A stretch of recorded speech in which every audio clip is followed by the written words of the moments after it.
நேசம் நிறைந்த உள்ளத்தால் நீலம் நிறைந்த மணிகண்டத்து ஈசனடியார் பெருமையினை எல்லா உயரும் தொலையெடுத்து தேசமுய திருத்தொண்ட தொகைமன் பணித்த திருவாலன் வாசமலர்மென் கழல் வணங்க வந்த பிறப்பை வணங்குவாம்.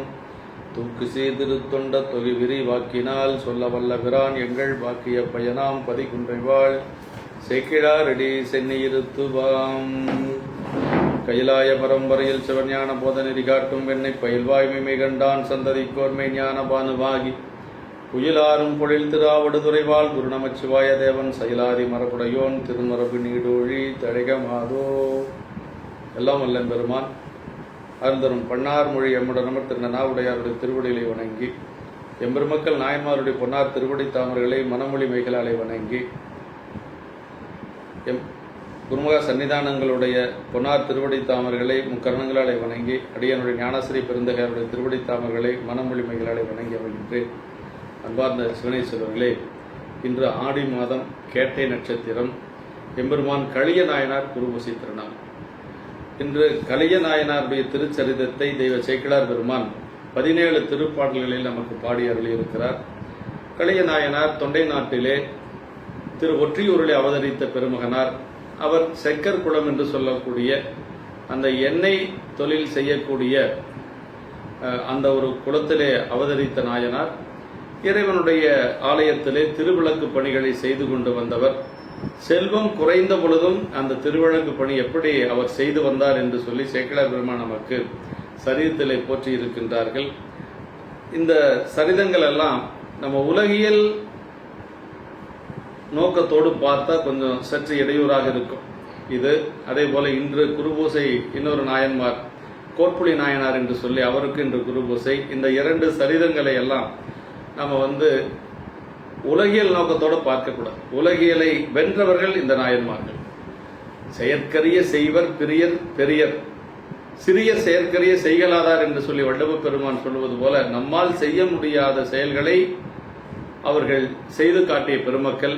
அதனால உலகியல் நோக்கத்தோடு இந்த சரிதத்தை சிந்திக்க கூடாது என்று சொல்லி பெருமானுடைய திருவடிக்கு விண்ணப்பமாக வைத்து கலிய நாயனார் அவருடைய தொண்டை சேக்கிழார் பெருமான் கைதடிந்த வரிசிலையான் கழிக்கம்பன் களியன் களர் சக்தி வரஞ்சியர்வன் அடியார்க்கு மடியன் என்று சொல்லி போற்றுகின்றார். இதில் கலியர் என்று சொல்லி திருநாமமுடைய நாயனாரின் அடியார்களுக்கு நான் ஆளாயினேன் என்று சொல்லி சொல்கிறார். பெயர் மட்டும் சொல்றார், களியன் என்று சொல்லி பெயர் மட்டும் இதில் சொல்லுகின்றார். அப்படி அந்த களியன் நாயனாருக்கு நான் அடியனாவேன் என்று சொல்லி சொல்லுகின்றார். திருத்தொண்டர் திரு அந்தாதி ஆசிரியர் நமக்கு நம்முடைய நம்பியாண்டார் நம்பிகள் அருளுகின்ற பொழுது கம்பக்கரிக்கும் சிலந்திக்கும் நல்கிய கண்ணுதலோன் உம்பற்கு நாதற்கு ஒளி விளக்கு ஏற்றும் குடலிலனாய் கும்பத் தைலம் விற்றும் செக்குலன்றும் கொள்கூலியினால் நம்பற்கு எரித்த கலியொற்றி மாநகர் சக்கிரியே என்று சொல்லி, அதாவது சக்கிரி என்று சொல்ல செக்கர் குளத்திலே தோன்றிய நாயனார் உம்பர்கரிக்கும் சிலந்திக்கும் நல்கிய கண்ணுதலோன் என்று சொல்லி சொல்லுகிறார். அதாவது உம்பர்கரி என்று சொன்னால் திருவானைக்காவலிலே பெருமான் யானைக்கும், அதாவது தன்னுடைய துதிக்கியின் மூலமாக காவிரியாற்றினுடைய நீரை கொண்டு வந்து பெருமானுக்கு அபிஷேகம் செய்து மலரையும் கொண்டு வந்து பெருமானுக்கு சாற்றி வழிபட்டது யானை. அந்த யானைக்கும் பெருமான் அருள் செய்தார். அதே போல இறைவன் மீது சருகு விழாமல் காப்பதற்காக சிலந்தியானது தன்னுடைய வாய் நூலினாலே வலைப்பின்னல் அமைத்தது. அந்த வலைப்பின்னல் அமைத்த அந்த சிலந்திக்கு அதனுடைய தொண்டு கோயில் கட்டுவது என்று சொல்லி அந்த கோயில் கட்டுவதற்காக மீண்டும் ஒரு பிறப்பை கொடுத்து சோழர் குலத்திலே பிறக்க செய்து கோச்சங்க சோழராக பிறக்க செய்து 70 மாடக் கோயில்கள் கட்டியதாக நமக்கு புராணத்திலே சொல்லப்பட்டிருக்கிறது. ஆனா பூவும் நீரும் கொண்டு வழிபாடு செய்த யானைக்கு பெருமான் முக்தி கொடுக்கிறார். இதான் இதுல சொல்லப்படுகிறது. தம்முள் பகை பூண்டு ஒழுகிய அந்த யானைக்கும் சிலந்திக்கும் ஒருங்கே அருள் நல்கிய அந்த நுதல் கண்ணையுடையவராகிய தேவர்களுக்கு இறைவராம் சிவபெருமான் என்று சொல்லி சொல்லுகிறார். இப்ப 2க்கும் அருள் செய்திருக்கிறார். ஒன்றுக்கு முக்தி கொடுத்திருக்கிறார், இன்னொன்றுக்கு நல்ல பிறப்பை கொடுத்து சிவபுண்ணியம் செய்வதற்கு ஒரு வாய்ப்பை கொடுத்திருக்கிறார். அது ரொம்ப முக்கியம். பெருமானுடைய திருவடி வணங்குவதற்கு மீண்டும் ஒரு வாய்ப்பை கோச்சங்க சோழராக அவதரிக்க செய்து பெருமான் அந்த ஒரு அருளை செய்திருக்கிறார். அப்படி ஒளிதரும் திருவிளக்கேற்றுவதற்கு வேண்டும் பொருள் இல்லாதவராக அந்த நாயனார் வறுமை வந்த காலத்திலே குடத்தில் இருக்கக்கூடிய எண்ணெயை கொண்டு விற்றோ, ஒவ்வொரு வீதி வீதியாக சென்று எண்ணெய் விற்பது, அப்புறம் அந்த எண்ணெய் தொழிலுக்கு பயன்படுத்தக்கூடிய மாடுகளை ஓட்டுவது, இது போன்ற பணிகளை எல்லாம் செய்து அதிலே வரக்கூடிய கூலியை எடுத்து பெருமானுக்கு விளக்கேற்றியவர் கலியநாயனார். நல்ல ஒரு செல்வாக்கிலே நின்ற பொழுது அவர் பெருமானுக்கு நல்ல சிறப்பாக பணி செய்து கொண்டு வருகிறார். அது குறைந்த பொழுதும், இறைவனுடைய திருவருளினாலே அது குறைந்த பொழுதும் கூலி வேலைக்கு சென்று அதன் மூலமாக வரக்கூடிய வருவாயை பெருமானுக்கு விளக்கேற்றுவதற்காக பயன்படுத்தி இருக்கிறார் நம்முடைய நாயனார் என்று சொல்லி, அவர் யார் என்று சொன்னால் திருவொற்றியூரிலே வாழக்கூடிய செக்கார குலத்தை சார்ந்தவர் என்று சொல்லி நம்முடைய வகை நூலாசிரியர் நமக்கு போற்றி இருக்கிறார். பெரிய புராணத்திலே முதல் பாடலிலே சேக்கிழார் பெருமான் நமக்கு சொல்லுகின்ற பொழுது, பேருலகில் ஓங்கு புகழ் பெருந்தொண்டை நன்னாட்டு நீருளவும் சடைக்கட்டை நிறுத்த திருப்பதியாகும் காருளவு மலர்ச்சோலை கன்னிமதில் புடை சூழ்ந்து தேருளவு நெடுவீதி சிறந்த திருவொற்றியூரை பற்றி சொல்லுகிறார். தொண்டை நாட்டிலே மிகச்சிறந்த ஒரு பதி திருவொற்றியூர். எல்லாருக்கும் திருவொற்றியூர் என்று சொன்னாலே நினைவுக்கு வரக்கூடியது அங்கு இருக்கக்கூடிய பெருமான் படம்பக்கநாதர். அங்கு சுந்தரமூர்த்தி சாமிகளுக்கு சங்கிலி நாச்சியாரை திருமணம் செய்து கொடுத்த ஒரு பதி அந்த திருவொற்றியூர் என்று சொல்லுவது. இன்னொன்று, நம்முடைய பட்டணத்தடிகளுடைய திருவடிப்பேர் அடைந்தது திருவொற்றியூரிலே. அவருடைய சீவசமாதியும் அந்த கடற்கரையோரத்திலே சிறப்பாக இருக்கிறது. இப்படி பல செய்திகள் அங்கு உபமன்ய முனிவர் வாசுகி என்று சொல்ல அந்த பாம்புக்கு அவர் தீக்கை கொடுத்து அந்த பாம்பு பெருமானை பூசித்த ஒரு தலம் என்று சொல்லுவார்கள். இப்படி பல பெருமைகள் அந்த திருவொற்றியூருக்கு உண்டு. அப்படி இந்த உலகிலே புகழினால் ஓங்கிய பெருமையுடைய தொண்டை நன்னாட்டில் அப்படிங்கிறார். தொண்டை நாடு என்று சொன்னாலே ரொம்ப பெருமையுடைய நாடு. தொண்டை நாட்டினுடைய சிறப்புகளை எல்லாம் திருக்குறிப்பு தொண்டை நாயனாருடைய புராணத்தில் மிகச் சிறப்பாக நம்முடைய சேக்கிழார் பெருமான் போற்றி இருக்கிறார்.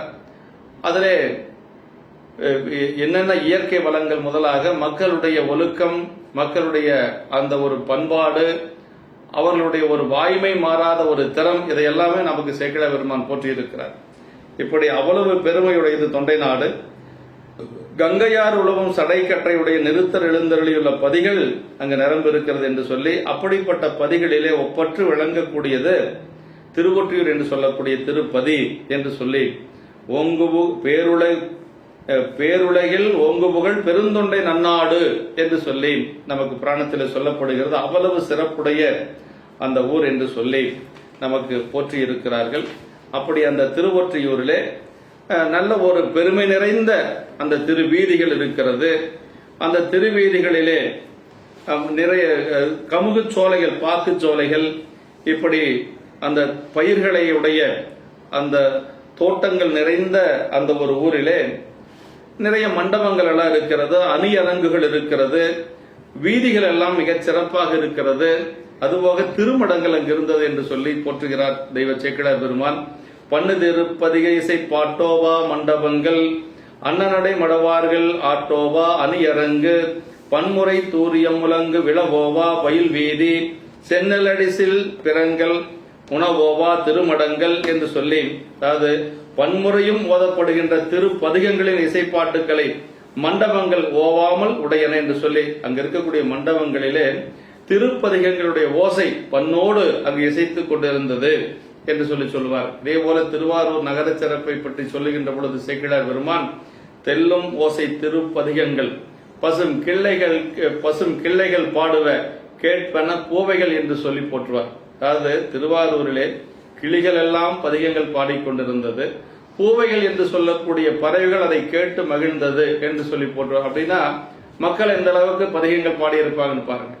அப்ப தேவார திருவாசகம் என்று சொல்லக்கூடிய நம்முடைய திருமுறை பதிகங்கள் அந்த காலத்திலே ஒவ்வொரு வீதிகளிலும் ஒவ்வொரு வீடுகளிலும் பாடப்பட்டிருக்கிறது என்று சொல்றார். அத பன்னிதிரு பதிகை இசை பாட்டோவா மண்டபங்கள் என்று சொல்றார். அன்னநடை மடவார்கள் ஆட்டோவா அணியரங்கு என்று சொல்லி அப்படியே அழகு செய்யப்பட்ட ஆடரங்குகள், அன்னம் போன்ற நடையுடைய பெண்களின் ஆடல்களை நீங்காமல் உடையன. அப்படின்னா பெண்களுடைய நடனம் ஆடக்கூடிய அரங்குகள் நிரம்ப அங்கு இருந்தது என்று சொல்லுகிறார். பன்முறை தூரிய முழங்கும் விளவோவா பயில் வீதி என்று சொல்லி அது மக்கள் பயில்கின்ற வீதிகள், பல முறையாக சர்த்திக்கும் இயக்கங்களின் முழக்குடன் கூடிய விழாக்களை உடையது. வீதிகள் தோறும் விளவின் ஆர்ப்பும் என்று சொல்லி நாட்டு சிறப்பிலை சேக்கிழார் பெருமான் போற்றுவார். அதாவது வீதிகள் எங்கும் விளவின் ஆர்ப்பு விழா கோலம் போன்றிருந்தது என்று சொல்லி சோழ நாட்டினுடைய சிறப்பை சொல்வார். அதுபோல இங்கும் அந்த திருவொற்றியூரிலும் வீதிகள் எல்லாம் விழா கோலங்கள் பூண்டிருந்தது என்று சொல்லுகிறார். அங்கு மடங்கள் நிரம்பிருந்தது. அந்த மடங்களிலே சென்னல் அடிசில் பிறங்க உணவாவா திருமடங்கள் என்று சொல்லி அங்க திருமடங்கள் இருந்தது. அந்த திருமடத்திலே சென்னல் அரிசி அங்கு உணவாக அப்படியே குவிக்கப்பட்டிருந்தது என்று சொல்லுகிறார். இப்படி இதெல்லாம் ஊரினுடைய ஒரு சிறப்பு, அந்த ஊரினுடைய ஒரு வளத்தை காட்டுவது. ஒரு ஊர் என்று சொன்னால் அங்கு பன்னிசைகள் பாடக்கூடிய மண்டபங்கள் இருந்திருக்கிறது. ஆடல் மகளிர் ஆடக்கூடிய அந்த ஆடல் அரங்குகள் இருந்திருக்கிறது. விழாக்கள் எப்பொழுதும் நடக்கக்கூடிய அந்த வீதிகள் எல்லாம் விழாக்கள் நடந்து கொண்டிருக்கிறது. அதே போல திருமடங்கள் இருந்தது. சென்னல் அரிசியால் சமைக்கப்பட்ட உணவுகள் அங்கு குவிக்கப்பட்டிருந்தது என்று சொல்லுகிறார். சோழ நாட்டினுடைய சிறப்பை சொல்ல வந்த சேக்கிழார் பெருமான் வீதிகள் விளவின் ஆர்ப்பும் விரும்பினர் விருந்தின் ஆர்ப்பும் சாதிகள் நெறியில் தப்பா தனையரும் மனையில் தப்பா நீதிய புள்ளும் மாவும் நிலத்திரு புள்ளும் மாவும் ஓதிய எழுத்தா நிலத்திரு புள்ளும் மாவும் ஓதிய எழுத்தா மஞ்சும் உருவினி வரத்தா மஞ்சும் என்று சொல்லி அங்கு எல்லோரும் ஐந்தெழுத்தை ஓதிக்கொண்டிருந்தார்கள். பிணிகள் வருவதற்கு அஞ்சியது என்று சொல்லி சேக்கிழார் பெருமான் போற்றுவார். அப்படி அந்த வீதி ஒரு ஊர் என்று சொன்னால் எப்படி இருக்க வேண்டும் என்று சொல்லி நமக்கு சொல்லப்பட்டிருக்கிறது. அதே போல மிகச்சிறப்பாக அந்த பதி இருந்தது என்று சொல்லி, ஏன்னா நாயனார் அவதரிக்கக்கூடிய ஒரு பதி, அந்த நாயனார் அவதரிக்கக்கூடிய ஒரு பதி எவ்வளவு பெருமையுடையதாக இருந்திருக்க வேண்டும் என்று சொல்லி அதனுடைய சிறப்புகளை எல்லாம் சொல்லி வருகின்றார். அப்படிப்பட்ட அந்த பதியிலே ஒரு தையல வினை தொழில் மரபில் சக்கரப்பாடி தெரு என்று சொல்லி ஒரு தெரு, அந்த அவ்வளவு சிறப்புடைய அந்த திரு ஒற்றியூரிலே அதாவது எண்ணெய் வியாபாரம் செய்யக்கூடிய செக்கர்கள் வாழக்கூடிய ஒரு தெரு இருந்தது. அதற்கு பேரு தையலவினை தொழில் மரபில் சக்கரப்பாடி தெரு என்று சொல்லி அந்த சக்கரப்பாடி தெரு என்று சொல்லி அந்த தெரு ஒன்று, அந்த தெருவிலே அவதரித்தவர் தான் நம்முடைய நாயனார் என்று சொல்லுகிறார். முதல்ல அந்த ஊருடைய பெருமைகளை சொல்லி, அப்படிப்பட்ட பெருமையுடைய அந்த ஊரிலே அந்த செக்கர் குலத்தவர்கள் வாழ்ந்து வருகிறார்கள். அந்த குலத்திலே அவதரித்தவர் நம்முடைய நாயனார் என்று சொல்லுகிறார். அவருடைய திருநாமம் கலியனார் என்று சொல்லுகிறார். அவர் திருத்தொண்டிலே மிகச்சிறந்தவர் என்று சொல்லுகிறார். அதான் அக்குலத்தின் செய்தவத்தால் அவனி மிசை அவதரித்தார், மிக்க பெரும் செல்வத்து மீக்கூற விளங்கினார், தக்க புகழ் கலியனார் எனும் நாமம் தலை நின்றார், முக்கண் நிறை வாக்குரிமை திருத்தொண்டின் நெறி முயல்வார், அக்குலத்தின் செய்தவத்தால் அவனிமிசை அவதரித்தார் என்று சொல்றார். அந்த குலம் செய்த ஒரு முன்னை தவத்தின் பயனாக பூவொழிகள் அவதரித்தார். இப்ப ஒரு நாயன்மார் அவதரிக்கிறார்கள் என்று சொன்னால் அந்த குலம் முதல்ல தவம் செய்திருக்க வேண்டும். அப்படிதான் எல்லா இடத்திலையும் வருது. நம்முடைய கண்ணப்ப நாயனார் அவதரித்ததை பற்றி சொல்லுகின்ற பொழுது காணவர் குளம் விளங்க தத்தைவால் கருப்பம் நேட என்று சொல்வார். அந்த வேடுவர் குளம் விளங்கும்படியாக தன்னுடைய தாயாராகிய தத்தையனுடைய வயிற்றிலே திருவயிறு வாய்க்க பெற்றார் என்று சொல்லுகிறார். கவுனியர் குலத்தில் ஒரு காதலன் உதித்தான் என்று சொல்லி அந்த கவுனியர் குலம் விளங்கும்படியாக ஞானசம்பந்த பிள்ளையார் அந்த குலத்திலே தோன்றினார் என்று சொல்லுகிறார். அதே மாதிரி நம்முடைய களரிற்றெறிவார் என்று சொல்லக்கூடிய சேரமான் பெருமான் நாயனாரை சொல்லுகின்ற பொழுது சேரர் குலமும் உலகம் செய்த பெருகுதவத்தால் அருணல்லால் பிறந்தார் பெருமா கோதையார் என்று சொல்லி போற்றுவார். இப்படி நாயன்மார்கள் அவதரிக்கின்ற ஒரு நிலை அந்த குலத்துக்கு வருகின்றது என்று சொன்னால் அந்த குலம் தவம் செய்திருக்க வேண்டும் என்று சொல்லி நம்முடைய சேக்கிழார் பெருமான் போற்றுகின்றார். அப்படிப்பட்ட அந்த குலத்திலே அவதரித்தவர் நாயனார். மிகுந்த பெரிய செல்வத்தில் மேலோங்க விளங்கி நல்ல செல்வ நிலையிலே நின்று பணி செய்தவர். நல்ல செல்வாக்கான ஒரு குடும்பத்திலே தோன்றியவர்.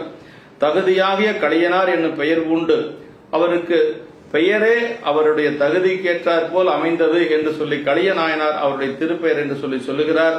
3 கண்களையுடைய முக்கண் நிறை வாக்குரிமை முக்கண் இறைவர்க்கு உரிமை திருத்தொண்டை நெறிமுயல்வார் என்று சொல்றார். அதாவது 3 கண்களையுடைய பெருமானுக்கு உரிமையாகிய திருத்தொண்டை நெறியிலே ஒழுகி வந்தார் என்று சொல்லுகிறார். அவர் பெருமானுக்கு திருத்தொண்டு செய்து கொண்டு வருகிறார். அதாவது மிக்க புகழ் கலியனார் என்று சொல்லி, களி என்று சொல்லுவது வலிமை, வீரம் என்று சொல்லி ஒரு பொருள் என்று சொல்றார். களியில் சிறந்தவர் என்று சொல்ல உரிமை தொண்டு என்று சொன்னால் தமது திருக்குளத்தோடு உரிமை பெற்று வருவதாகிய திருத்தொண்டு என்று சொல்றார்.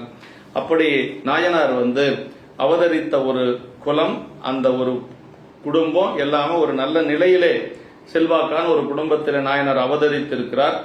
எல்லையில் பல் கோடிதனத்து இறைவர் ஆயிப்படித்தாம் செல்வ நெறி பயனறிந்து திருவொற்றியூர் அமர்ந்த கொல்லை மலவிடையார்தம் கோயிலில் உள்ளும் புறம்பும் அள்ளும் நெடும் பகலும் இடும் திருவிளக்கின் அணி விளைத்தார். இப்ப நிறைய செல்வம் இருக்கிறது. தயல வினை என்று சொல்லக்கூடிய அந்த எண்ணெய் வியாபாரம் செய்து கொண்டு வருகின்ற நாயனார் அந்த குலத்திற்கு ஏற்றார் போல தொண்டு செய்கிறார். பூரா விளக்கு ஏற்றார், திருவிளக்கு, கோயில் முழுக்க திருவிளக்கு ஏற்றார். அப்படி நாயனார் திருவொற்றியூரில் இருக்கக்கூடிய பெருமானுடைய திருக்கோயிலில் உள்ளும் புறமும், கோயிலுக்குள்ளேயும் விளக்கு, கோயில் புறத்திலையும் விளக்கு, இரவிலும் நீண்ட பகற்போதிலும் இடுகின்ற திருவிளக்கு திருப்பணியின் அணியினை விளைத்தார் என்று சொல்லி, அப்படி இரவிலும் பகலிலும் 2 நேரத்திலையும் அவர் அந்த திருப்பணியை செய்து கொண்டிருக்கிறார் என்று சொல்லுகிறார். அதாவது இப்படித்தான் செல்வநெறி பயனறிந்துனார். அப்படின்னா தாம் பெற்ற செல்வம் அந்த வழியின் பயனை அறிந்து, அது செல்வத்தினுடைய பயன் என்னன்னா பெருமானுக்கு தொண்டு செய்யணும், அதே மாதிரி அவன் அடியார்களுக்கு தொண்டு செய்யணும்.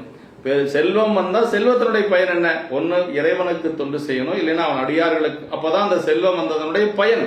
அந்த பயனை அறிந்து நம்முடைய நாயனார் இப்படித்தாம் செல்வநெறி பயனறிந்துனர்.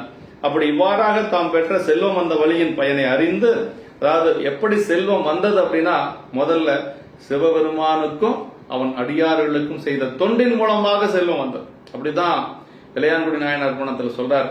அடியார்களுக்கு உணவு கொடுத்து கொடுத்து அந்த அடியார்கள் உணவு உண்டு அவர்கள் வாயார வாழ்த்தியதனால குபேரனை போல வாழ்ந்து வந்தார் அப்படின்னார் சேக்கிழ பெருமான், இளையான்குடி மாற நாயனார்.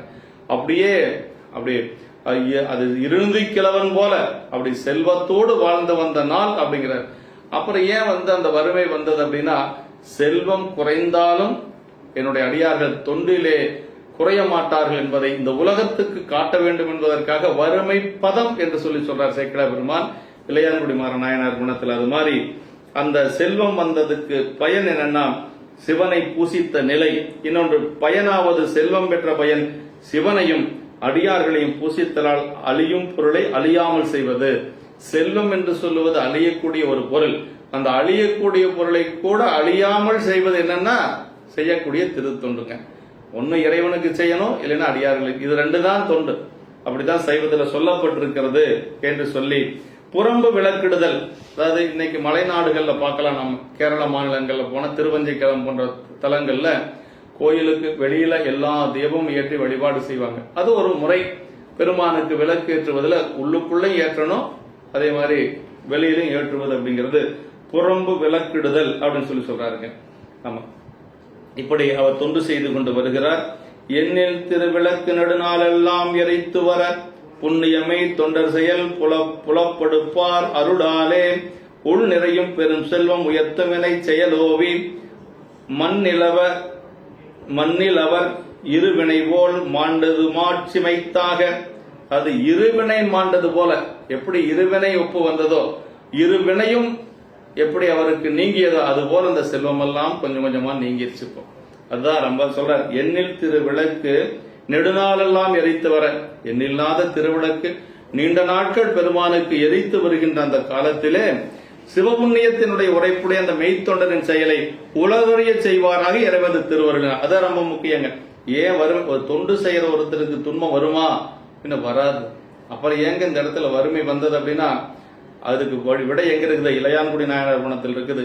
செல்வம் மேவிய நாளில் இச்செயல் செய்வதன்றியும் அல்லல் நல்குறவான போதிலும் வள்ளல் என்று அறிவிக்கவே, மல்லல் நீடிய செல்வம் மெல்ல மறைந்து வறுமை பதம் புக உண்ணினார் தில்லை மன்னினார் என்று சொல்றார். அப்படியே கொஞ்சம் கொஞ்சமா மறைஞ்சு இந்த வறுமைன்னு கூட சொல்றது இல்லை, வறுமை பதம் அப்படின்னு சொல்லுவார். அது மாதிரி இந்த இடத்துல அந்த நாயனாருடைய தொண்டருடைய செயலை புண்ணியமை தொண்டர் செயல் புலப்படுப்பார் அருளாலே தொண்டரை விளக்கம் காண நன்னறி இதுவாம் என்று ஞாலத்தோர் விரும்பிய அன்னறி காட்டுமாட்டால் அருட்சவ யோகியாகி. திருநீலகண்டனார் வீட்டுக்கு எதுக்கு சாமி வந்தார் அப்படின்னா, அவருடைய தொண்டை எல்லோரும் அறிந்து கொள்ள வேண்டும் என்பதற்காக பெருமான் அப்படி வர்றார், அடியார் கோலத்துல வர்றார். அப்படி உள்ளே நிறைந்து மீக்கூர்ந்த பெரிய செல்வமானது மேலும் பெருக நிகழும் தொழில் செய்தல் நீங்கவே அப்படி உலகில் அவர்தம் இருவினைகளும் மாண்டொழிந்தன போல செல்வம் மாட்சிமை அடையும்படி மாண்டது என்று சொல்றார். அப்பதான் பெருமான் வர்ற செல்வம் மேவிய நாளில் செயல் செய்வதென்றையும் அல்லல் நல்குறவான போதிலும் வள்ளல் என்று அறிவிக்கவே. அதுக்காகத்தான் சாமி வந்திருக்காரு. சோதிக்கிறதுக்கெல்லாம் ஒண்ணும் வரதில்லை. நம்மளை சோதிக்கணுங்கிற அவசியம் சாமிக்கு இல்லை. நம்ம யாரார் எந்த நிலையில் இருந்து பணி செய்கின்றோம் என்பது இறைவனுக்கு தெரியும். அது உலகத்தார் தெரிந்து கொள்ள வேண்டும் என்பதற்காக சாமி இப்படி எல்லாம் வர்றாரு. அதுதான் நம்ம மனசுல வச்சுக்கணுங்க. செயல் புலப்படுப்பார் அப்படின்னு, செயல் புலப்படுப்பார் அப்படின்னா செயலினை உலகமறிய செய்வாராகி இறைவருடைய அன்பின் நெறியினை உலகுக்கு அறிவித்து காட்டிய என்று சொல்றார். ஆமா, உயர்த்தும் வினை செயல் ஓவினர் நின்று தின்றால் குன்றும் மாலும் என்பது போல பழமொழி. எத்தனை பொருள் பெரும் செல்வமாயினும் மேல் உயர்த்தும் செயலின்றி உள்ளதனையே செலவிட்டு வந்தால் ஒரு நாள் மாய்வது திண்ணம். நமக்கு ஒரு மெசேஜ் இந்த இடத்துல கொடுக்கிறார், ஒரு செய்திய சிவப்புனிய சொல்றார். எத்தனைதான் செல்வம் இருந்தாலும் அந்த செல்வம் மேம்படக்கூடிய நிலையை விட்டு அதை எப்பொழுதும் உண்டு கொண்டே இருந்தோம்னு சொன்னா சீக்கிரமா தீர்ந்துரும் அப்படின்னு சொல்லியிருக்கிறார். ஆமா, இருவினை மாண்டது போல அப்படின்றார். மெய்ச்சிவ புண்ணியத்தினால் இருவினையும் போய் ஒளியும். அதாவது சிவ புண்ணியத்தினாலதான் இருவினை ஒளியும். அதாவது இருவினையும் நீங்கினாத்தான் பிறப்பு நீங்குங்க. அதாவது நல்வினை என்று சொல்லுவது பொன் விலங்கு போல, தீவினை என்று சொல்லுவது இரும்பு விலங்கு போல. இரும்பும் விலங்குதான், பொன் விலங்கும் விலங்குதான். அதனால இந்த ரெண்டுமே பிறப்புக்கு காரணமாக இருக்கக்கூடியது. அப்ப எப்ப பிறப்பு நீங்கும்? இருவினையொப்பு வந்தா நீங்கும். இருவினையொப்பு எப்ப வரும்? மலபரிபாகமான இருவினையொப்பு வரும். இருவினையொப்பு வந்தா சக்தி நிபாதம் வரும். சக்தி நிபாதம் வந்தா வீடு வேறு வரும். இதுதான் நமக்கு கிடைக்கக்கூடிய ஒரு நிலை. இது எப்போ வரும் அப்படின்னா பக்குவம் வருகின்ற பொழுது வரும். பெருமான் தான் அதை கொடுக்கணுங்க. எப்படிங்களா? அதான் சொல்றார். அப்படி இருவினை மாண்டது போல என்று சொல்றார். அதுபோல அவரது செல்வமும் மாண்டது அப்படின்னு சொல்றார். அதாவது மாண்புடை தாயிற்று என்றது ஒரு துணை குறிப்புங்கிறது. சிவநெறி செல்லா ஏனையோர் செல்வம் ஆளும் போது அல்லல் படுத்து பவநெறியில் ஒளியும். இங்கு அவ்வாறன்றி சிவபுண்ணிய பெற்றினால் செல்வம் ஆளினும் மாட்சிமைத்தாகவே பெருமை தருவதாகவே மாண்டது. சிவநெறியில செல்லாதவங்களுடைய வறுமை வந்து அவங்கள படுகொலியில கொண்டு போய் தள்ளிப்படும். ஆனா சிவநெறியில் நிற்கக்கூடியவர்களுக்கு அந்த வறுமை வருகின்ற பொழுது அதே ஒரு பெருமையை தருவதாக அமையும் என்று சொல்லி நமக்கு தடத்திர சேக்குனி ஐயா அவர்கள் உரை சொல்லுகிறார். இப்படி ஒரு வறுமை வருகிறது. திருமலி செல்வத்துலனை தேய்ந்தழிந்த பின்னையும் தம் பெருமை நிலை திருப்பணியில் பேராத பேராளர் வருமரபில் உள்ளோர்வால் என்னை மாறி கொணர்ந்து தருமியல்பில் கூலியினால் தமது திருப்பனை செய்வார். இப்ப அந்த செல்வம் எல்லாம் மாண்டது. இப்ப என்ன செய்யறார் அப்படின்னா, தன்னுடைய திருப்பனை நிலைச்சு செய்யணும். திருப்பணி செய்யறதுக்கு என்ன வேணும்? இப்ப அவர்கிட்ட வசதி வாய்ப்பு குறைஞ்சிட்டு வந்துருச்சு, செல்வம் குறைஞ்சிருச்சு. என்ன பண்ணார்னா, எண்ணெய் வாங்கி விற்கக்கூடிய தொழில் செய்தார். அதன் மூலமாக வரக்கூடிய கூலியை அவர் விளக்குக்கு பயன்படுத்தினார். அதுவும் போயிடுச்சு. இப்ப அந்த செக்கு ஓட்டக்கூடிய அந்த ஒரு மாடுகளை ஓட்டக்கூடிய இவரும் மாடு கூட இவரும் சுத்தி வரணும். அப்படி மாட்டை ஓட்டி கொண்டு செல்லக்கூடிய அந்த நிலை, அந்த ஒரு பணிக்கு போறார். அதனால் வரக்கூடிய கூலிகளை வைத்து அவர் அந்த பணியை செய்யறார். ஒரு கூலி வேலைக்கு போய் அந்த பணியை செய்யறார். ஆமா, அப்படி செக்கு நிறை உழந்து, செக்கு நிறையும் அளவுப்படி எள்ளிட்டு ஆட்டி பதம் தெரிந்து அந்த எண்ணெயெல்லாம் எடுத்து அப்படி அந்த கூலியை கை கொண்டு வலுவாமல் மிக்க திருவிளக்கு எடுக்கிறார். கொஞ்சம் கூட தொண்டுல குறைவில்லாம அந்த தொண்டை செய்து கொண்டு வருகிறார். செக்கு நிறை எல்லாட்டி பதமறிந்து திலதையிலம் பக்கமிழ மிக உழன்றும் பாண்டில் வரும் எருது உய்த்தும் தக்கதொழில் பெருங்கூலி தாங்கொண்டு தாளாமை மிக்கதிரு விளக்கிட்டார் விழுத்தொண்டு விளக்கிட்டார் அப்படின்னா விழுத்தொண்டு விளக்கிட்டார் அப்படின்னார். வலுவாமல் மிக்க திருவிளக்குகளை எரித்தனர். அதனால் தூய திருத்தொண்டினை உலகில் விளக்கிட்டனர் என்று சொல்லி தூய திருத்தொண்டை உலகிலே விளக்கி காட்டினார் அப்படின்னு விளக்கிட்டனர். அந்த இடத்துல அந்த தொண்டை விளக்கி காட்டினார் என்று சொல்றார்.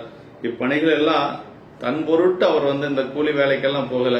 இறைவனுக்கு திருப்பணிக்கு பொருள் வேணும் அப்படிங்கிறதுக்காக இதெல்லாம் செய்த. மற்றவரோட வளமுடையார் பேராளர் அப்படின்னா இந்த இடத்துல வறுமை வந்துருச்சு, ஆனா பெருமையினை உடையவர் பேராளர், பேராத பேராளர் அப்படிங்கிற. ஆமா, வளம் சுருங்குதல் அன்றி மன்னன் இளையான்குடி மாறன் மன்னன் மனம் சுருங்குதல் இல்லை அப்படின்னு சொல்றாரு. அப்படின்னா வளம் தான் சுருங்கிருச்சு, ஆனா இளையான்குடி மாறனாயனுடைய மனம் சுருங்கல. அந்த இடத்துல மன்னன் அப்படின்பாரு சேக்கிழா பெருமாள்.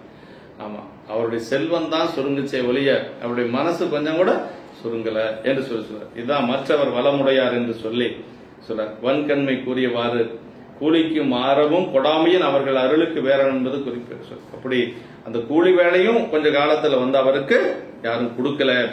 மிக்க திருவிளக்கு அப்படின்னார். மிக்க ஏனை எல்லாவற்றையும் விளக்கும் சாதனமாதல் மிக்க திருவிளக்கு. ஏன்னா இருக்கிறதுலே பெரிய தொண்டுன்னா விளக்கிடுதல் அப்படிங்கிறது ஒரு பெரிய தொண்டு. விளக்கினால் பெற்ற இன்பம் வெளுக்கினால் பதிற்றியாகும், துளைக்கினன் மலதொடுத்தால் தூயவின் நேரலாகும், விளக்கிட்டார் பேர் சொல்லி மெய்ஞரி ஞானமாகும், அளப்பிளகிதம் சொன்னாருக்கு அடிகள் தாம் அருளுமாறு என்று சொல்லி அப்பர் சாமிகள் போற்றுவார். அப்ப விளக்கிட்ட என்ன செய்யும்? நல்ல ஞானம் கிடைக்கும்.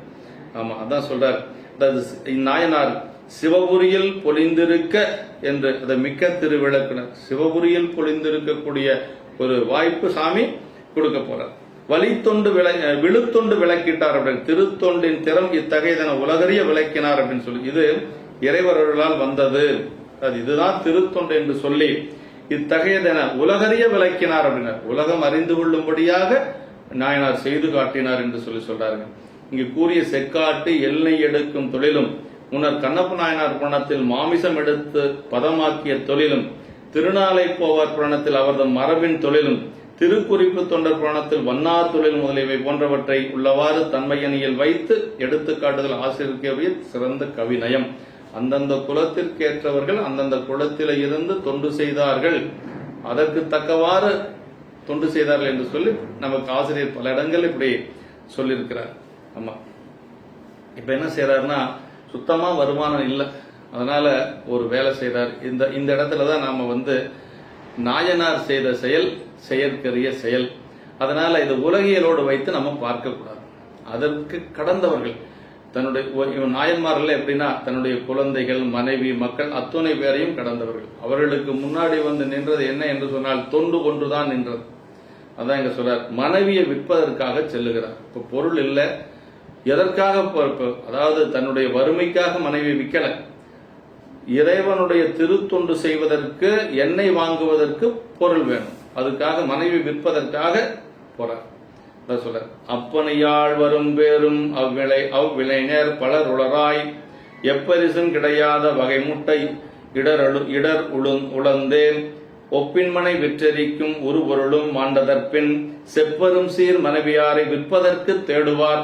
இப்ப மனைவியை விற்கிறாங்க அப்படின்னா, அதாவது அத்தொழிலால் கிடைக்கும் கூலி பொருளும் அந்த தொழில் செய்வோர் பலர் உளராத நிறைய பேர் இருக்கிறனால இவருக்கு அந்த வேலை கிடைக்கல. அப்படி கிடைக்காதனால என்ன பண்றாரு, ஒப்பற்ற பெருமையுள்ள தமது வீட்டினை விற்றறிக்கும் அப்பொருளும் தீர்ந்தவன். வீட்டில் இருக்கிற எல்லா பொருளும் வித்தாச்சு, எதுவும் இல்லை.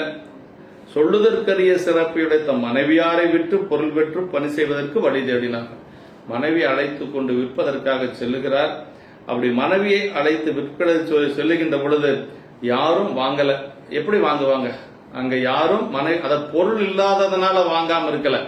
பொருள் எல்லாம் நிறைய இருக்குது, நல்ல வளமான ஊர் தான். ஆனா பெருமானுடைய திருவருள் அவங்க யாரும் வாங்குவதற்கு முன் வரல. அதான் சொல்ற, அப்படி தளர்ச்சியுற்று யாரும் வாங்காதனால கொஞ்சம் தளர்ச்சியுற்று அந்த சினமுடைய இடவத்தையுடைய இறைவரது திருக்கோயிலில் திருவடக்கு பணி முட்டுதலை இதன் முன்பு கனவிலும் அறியாதவராக நாயனார். இதுவரை இப்படி ஒரு நிலை வரும்னு அவர் எதிர்பார்க்கவே இல்லை. எப்படியோ நம்ம பணி முட்டுப்படாத செஞ்சிடலாம் நினைக்கிறார். அப்படி என்ன பண்றார் அப்படின்னா, வேறு எந்த ஒரு செயலும் செய்யறதுக்கு வழி இல்லாம கோயில்ல போய் சேர்றார். ஒப்பின்மனை மாண்டதற்பின் அப்படின்னார். தொழில் செய்வனையால் கூலி கிடைக்காத போது தமது மனையனை விற்று விலக்கிட்டார், அப்பொருளும் மாண்டது. எல்லாம் முடிஞ்சு போச்சு. அதற்கு பிறகு அன்பர்கள் வருந்தும் நிலைகளை அதுக்கு இதுக்கு மேல வந்து நாயனார் சேக்கிழார் பெருமான் விரிச்சு சொல்ல மாட்டார். இந்த அன்பர்களுடைய மனம் வருந்தக்கூடிய நிலைகளை ஓரளவுக்கு மேல விரிக்க மாட்டார். அதுதான் பல இடங்களை நம்ம பார்க்கலாம். அவர் நாயனாரது ஒப்பில் மனையினார், நாயனாரது திருமணையாதலாலும் சிவன் திருவிளக்கு பணிக்கு சாதனமாக உதவியதாலும் ஒப்பில்லாதது அந்த மனை என்று சொல்லி சொல்றார். அந்தமிழ் மனையில் நீடும் அலைக்கினை அறுத்து வீழ்த்தார் என்று சொல்லி இளையான்குடி மாறனாயனர் குணத்தில் சொல்றார். அந்தமிழ் மனைனா அந்த மனைக்கு நிகராக இன்னொரு மனையை சொல்ல முடியாது என்று சொல்லி சொல்லுவார். மனையாரை விற்பதற்கு தேடுவார் அப்படிங்கிற அடிமைகளையும் மனைவியரையும் தம்மையும் விலை பண்டங்களாக கொண்டு கடன் வாங்குதலும் விலைப்படுத்துதலும் முன்னாளில் வழக்கு இருந்தது என்று சொல்லி சொல்றார். தன்னை மாறி இருக்க உள்ள கடன்கள் தக்கன கொண்டு என்று சொல்லி சொல்றார். கடன் எல்லாம் வாங்கியாச்சு, வீட்டில் இருக்கிற பொருளை வித்தாச்சு, மனைவியை விற்கிறதுக்கு அழைச்சிட்டு போறார். அங்கு யாரும் வாங்கறதுக்கு ஆள் இல்லைங்க. திருவிளக்கு பணிமூட்ட கணவனு முன் பறியாதார் அப்படிங்கிற, அதாவது இதன் முன் தம் வாழ்நாளில் எந்நாளிலும் கனவிலும் கண்டு அறியாமையாண்டு கனவில் தானும் அறியாத நிலை. கனவுல கூட அவர் நினைச்சு பார்க்கல, அறிய முடியல, இந்த தொண்டு நின்று போகுன்னு அவர் கனவுல கூட நினைக்கல.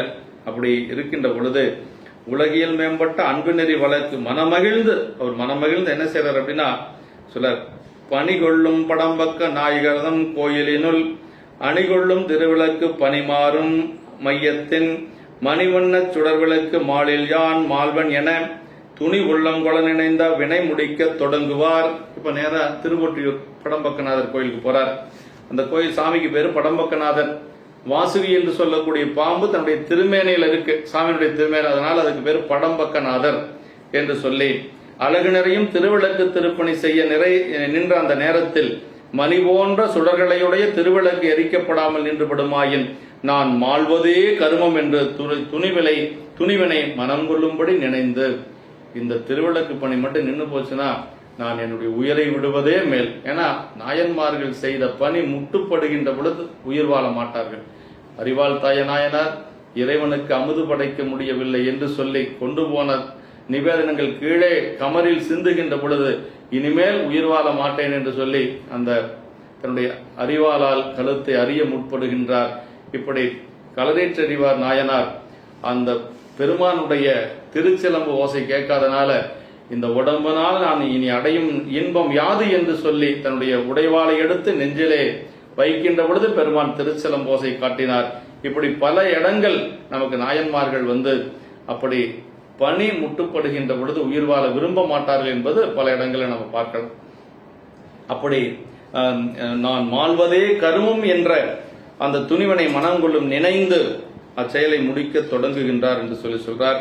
இப்படி நம்முடைய நாயனார் படம்பக்க நாயகர் என்று சொல்லுவது திருவொற்றி இறைவரது பெயருங்க.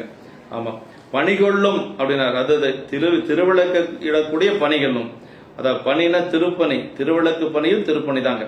ஆமா, சீயேதும் இல்லாதன் செய்பணிகள் கொண்டருளும் தாயான ஈசற்கே சென்றோதாய் கோத்தும்பு என்று சொல்லி பெருமானுக்கு செய்யக்கூடிய பணிதான் சீயேதும் இல்லாதன் செய்பணிகள் என்று சொல்லி பாந்தபுரடிகள் சொல்லக்கூடிய பணி. படம்பக்கநாதர் ஒற்றியூர் இறைவருடைய திருப்பெயர். உபமன்ய முனிவரிடத்திலே சிவதீக்கை பெற்று அந்த பூசித்து வாசுகி என்னும் அந்த நாகத்தை, அதாவது பூமியை தாங்கக்கூடிய 8 நாகத்தில் அது ஒன்று என்று சொல்லி சொல்வார்கள். தம்முடைய பலகை போன்று விரிந்த திருமேனியில் ஒடுங்க கொண்டருளும் அருளியதனாலே அவருக்கு படம்பக்கநாதர் என்று சொல்லி ஒரு பெயர் உண்டு என்று சொல்லி, அதாவது இப்ப அந்த கோயிலுக்கு போய் இவர் என்ன செய்யறார் அப்படின்னா விளக்கு மாலில் யான் மாழ்வேன் என துணிந்தார்கள். திருவிளக்கு இன்னைக்கு போட முடியலைன்னா நான் உயிரை விட்டு விடுவேன் என்று சொல்லி சொல்றாரு. அதாவது அப்பர் சாமிகள் கையிலே செல்லுகின்ற பொழுது அவர் கேட்கிறாரு, முனிவர் கோலத்துல பெருமான் கேட்கிறாரு, கையில எல்லாம் போக முடியாது, அது மானுட உடம்பையோடு செல்லக்கூடிய இடம் இல்ல, தேவர்களும் செல்ல முடியாது என்று சொல்லுகின்ற பொழுதுதான் அப்பர் சாமி சொல்றார், ஆளும் நாயகனை கையிலையின் கண்கொண்டு காணாமல் மாளும் இவ்வுடல் கொண்டு மீளேன் என்று சொல்லி உறுதியா நிற்கிறார். இந்த உடம்போட நான் போய் என்ன செய்ய போறேன், இது என்றைக்கு இருந்தாலும் அழியக்கூடிய உடம்பு, கையிலை நாதனை நான் காணாமல் இந்த உடம்போடு நான் செல்ல மாட்டேன் என்று சொல்லி உறுதியா நிற்கிறார். அப்ப நாயன்மார்களுக்கு எப்பொழுதும் ஒரு உறுதிப்பாடு உண்டு. தாம் தாம் நியமமாக செய்யும் சிவகருமங்கள் முட்டுப்படின் தாம் உயிர் வாழாது இறந்து விடுதல் உயர்ந்த ஒரு மரபு. மூர்த்தி நாயனார் அந்த சந்தன காப்பு தரக்கூடிய அந்த நிலை, அந்த சந்தன கட்டைகள் கிடைக்காத பொழுது தன்னுடைய கையையே அந்த பாறையில் வைத்து தேய்த்த ஒரு நிலை. அது மாதிரி பல நாயன்மார்கள் நமக்கு அறிவாள் தாய நாயனார் தம் இடற்றை அறிய முற்பட்டது. அதே திருக்குறிப்பு தொண்ட நாயனார் தன்னுடைய தலையை அந்த கல்லிலே மோத புகுந்தது இப்படி நம்முடைய நாயன்மார்கள் வந்து அந்த பனி முட்டுப்படுகின்ற பொழுது அவர்கள் வந்து உயிர் வாழ விரும்ப மாட்டார்கள் என்று சொல்லி சொல்றார். அப்படி இந்த நாயனார் ஒரு முடிவை எடுத்து அங்க வந்து என்ன செய்யறார் அப்படின்னா, முதல்ல என்ன பண்றாருன்னா, திருவிளக்கு திரியிட்டங்கு அகழ் வரப்பி செயல் நிரம்ப ஒருவியவென் நெய்கீடா உடல் உதிரம் கொடு நிறைக்க கருவியினால் மிடரறிய அக்கையை கண்ணுதலார் பெருகுதிரு கருணையுடன் நேர்வந்து பிடித்தருளி என்ன பண்ணார்னா, படம்பக்கநாதர் கோயில போய் விளக்கெல்லாம் ஒன்னா அப்படி வரிசையா வச்சுட்டார். அந்த விளக்குக்கு திரி போட்டார். இப்ப என்னதானே இல்லை, இந்த உதிரத்தையே எண்ணெயாக நான் போடுவேன் என்று சொல்லி தன்னுடைய கருத்தை அறுத்துட்டார். அந்த கத்தி பற்றுச்சு. அப்படி பட்ட உடனே படம்பக்கநாதர் அதை தடுத்து சொல்றார் பாருங்க, அதான் திருவிளக்கு திரியிட்டங்கு அகழ்வரப்பை செயல் நிரம்ப ஒருவிய எண்ணெய்க்கு ஈடா உடல் உதிரம் கொடு நிறைக்க கருவியினால் மிடரறிய அக்கையை கண்ணுதலார் பெருகுதிரு கருணையுடன் நேர்வந்து பிடித்தருளே. அப்படி அறிகின்ற பொழுது, அப்படி கழுத்தை அறிகின்ற பொழுது பெருமானுடைய திருக்கரம் வந்து அந்த கையை பிடித்து விட்டது அப்படின்னு சொல்லி சொல்றார். அப்படி எண்ணெய்க்கு ஈடாக தமது உடலில் நிறைந்த உதிரத்தை கொண்டு நிறைக்கும் கருவி கொண்டு கழுத்தினை அறியவே கண்ணுதலார் நுதல் கண்ணையுடைய இறைவர் பெருகும் திரு கருணையுடனே நேராக வெளிப்பட்டு அப்படியே அந்த கையை பிடிச்சிடுறார். அதை செயல் நிரம்ப என்று சொல்லி சொல்றார். அதாவது உடல் உதிரமுடு தமது உடலின் உதிரத்தினையே எண்ணெயாக கொண்டு என்று சொல்லி, அதாவது நமினந்தி அடிகள் நீராலே விளக்கரித்தார். சரிங்களா? நமினந்தி அடிகள் எண்ணெய் கிடைக்காத பொழுது என்ன பண்ணார்? நீராலே விளக்கரித்தார். ஆமா, அப்படி பெருமையுடையவர் நம்முடைய திருவிளக்கேற்றிய பெருமை நமினந்தி அடிகள், கணம்புள்ள நாயனார், களிய நாயனார், இவர்கள் எல்லாம் திருவிளக்கு ஏற்றி பணி செய்த பெருமக்கள். அதுல இவர் வந்து இப்போ அந்த திருவிளக்கு ஏற்ற பணி முட்டுப்படுகின்ற பொழுது தன்னுடைய உயிரையே மாய்க்க துணிகிறார். அப்படி செய்கின்ற பொழுது இப்ப பெருமான் வந்து அப்படியே அந்த கரம் அவருடைய கரத்தை பற்றுகிறது.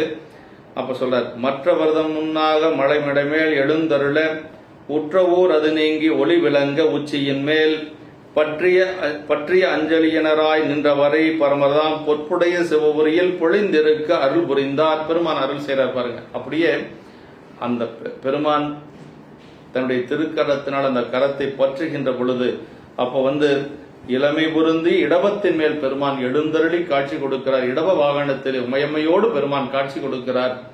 அறிதலினால் பொருந்தி அந்த புண் நீங்கி ஒளி பெற்றுங்கிறார். அப்படி உற்ற ஊரது நீங்கி ஒளி விளங்க உச்சி, அந்த அறிந்த அந்த ஊரு நீங்கியது என்று சொல்லி சொல்றார். உச்சியின் மேல் நின்றவரை அப்படியே அப்படி கைகள் ரெண்டையும் அப்படியே தலைமேல் குவித்து அஞ்சலி குவித்து பெருமான் நாயனாருக்கு பரமர் அழகிய சிவலோகத்தில் விளங்க வீற்றிருக்கும்படி அருள் புரிந்தார். நீ வந்து சிவலோகத்தில் இருக்க வேண்டும் என்று சொல்லி பெருமான் அவருக்கு அருள் புரிந்தார் என்று சொல்லி சொல்றார். அதாவது ஒளி விளங்கனர் அப்படின்னா அந்த ஊரு நீங்கினது மட்டுமல்ல, ஒளி விளங்கனர். அதாவது புண்ணு மட்டும் ஆறலையா, உண்மையிலேயே ஊட்டியை அறிஞ்சிருக்கிறார். அதான் நம்ம அதான் ஊரு அப்படிங்கிறது என்னதானே, உண்மையிலேயே அறிஞ்சிட்டார்.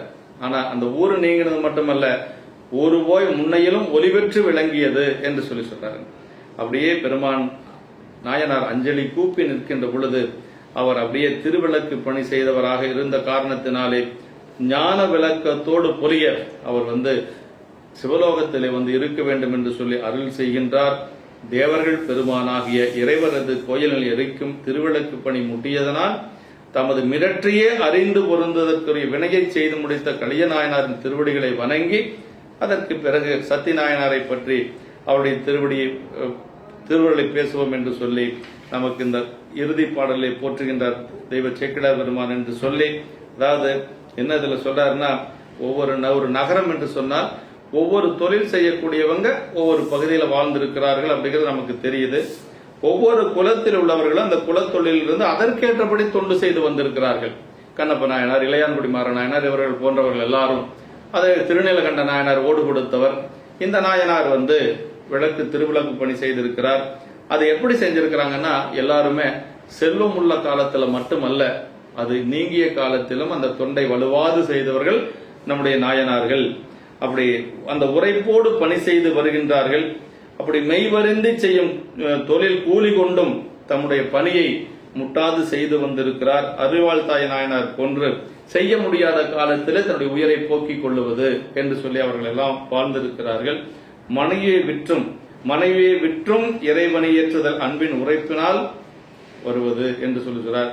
தாம் நியமமாக செய்த திருப்பணி முட்டுப்பட கண்டபோது உயிர் நீத்தரே தகுதி என்பது பெரியோர் கொள்கையும் செய்கையும் என்று சொல்றார். இப்படியெல்லாம் இந்த சரிதத்தின் மூலமாக நம்ம பல செய்திகளை நமக்கு சிவப்பணியா அவர்கள் அந்த உரை குறிப்பிலை கொடுத்திருக்கிறார்கள் என்று சொல்லி இந்த திருவிளக்கு பணி முட்டாது செய்து வந்த நம்முடைய கலிய நாயனாருடைய திருவடிகளை வணங்கி நம்முடைய நாயன்மாருடைய பொன்னார் திருவடிகளை வணங்கி அமைவோம். என்றும் இன்பம் பெருகும் இயல்பினால் ஒன்று காதலித்துள்ளமும் ஓங்கிட மன்றுளார் அடியார் அவர் வான்புகழ் நின்றதெங்கும் நிலவி உலகலாம். திருச்சிற்றம்பலம்.